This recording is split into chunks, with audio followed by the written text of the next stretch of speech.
یا یہ لوگوں سے اس بنا پر حسد کرتے ہیں کہ اللہ نے ان کو اپنا فضل کیوں عطا فرمایا ہے؟ سو ہم نے تو ابراہیم کے خاندان کو کتاب اور حکمت عطا کی تھی اور انہیں بڑی سلطنت دی تھی، چنانچہ ان میں سے کچھ ان پر ایمان لائے اور کچھ نے ان سے منہ موڑ لیا، اور جہنم ایک بھڑکتی آگ کی شکل میں ان کافروں کی خبر لینے کے لیے کافی ہے۔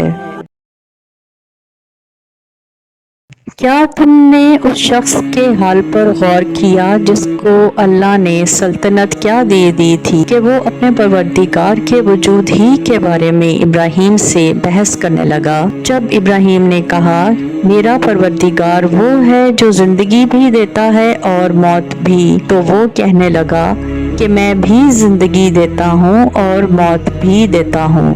ابراہیم نے کہا اچھا، اللہ تو سورج کو مشرق سے نکالتا ہے، تم ذرا اسے مغرب سے تو نکال کر لاؤ۔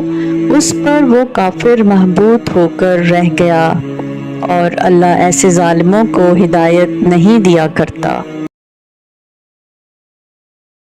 اور یہ یہودی اور عیسائی مسلمانوں سے کہتے ہیں تم یہودی یا عیسائی ہو جاؤ، راہ راست پر آ جاؤ گے۔ کہہ دو کہ نہیں، بلکہ ہم تو ابراہیم کے دین کی پیروی کریں گے جو ٹھیک ٹھیک سیدھی راہ پر تھے، اور وہ ان لوگوں میں سے نہ تھے جو اللہ کے ساتھ کسی کو شریک ٹھہراتے ہیں۔ مسلمانوں، کہہ دو کہ ہم اللہ پر ایمان لائے ہیں اور اس کلام پر بھی جو ہم پر اتارا گیا، اور اس پر بھی جو ابراہیم، اسماعیل، اسحاق، یعقوب اور ان کی اولاد پر اتارا گیا، اور اس پر بھی جو موسیٰ اور عیسیٰ کو دیا گیا، اور اس پر بھی جو دوسرے پیغمبروں کو ان کے پروردگار کی طرف سے عطا ہوا۔ ہم ان پیغمبروں کے درمیان کوئی تفریق نہیں کرتے، اور ہم اسی ایک خدا کے تابع فرمان ہیں۔ یا اس شخص کی طرح جس کا گزر ایک بستی پر ہوا جو اپنی چھتوں پر گری ہوئی تھی، اس نے کہا اللہ اس کو موت کے بعد کیسے زندہ کرے گا؟ تو اللہ نے اسے 100 برس کے لیے مردہ رکھا، پھر اسے زندہ کیا۔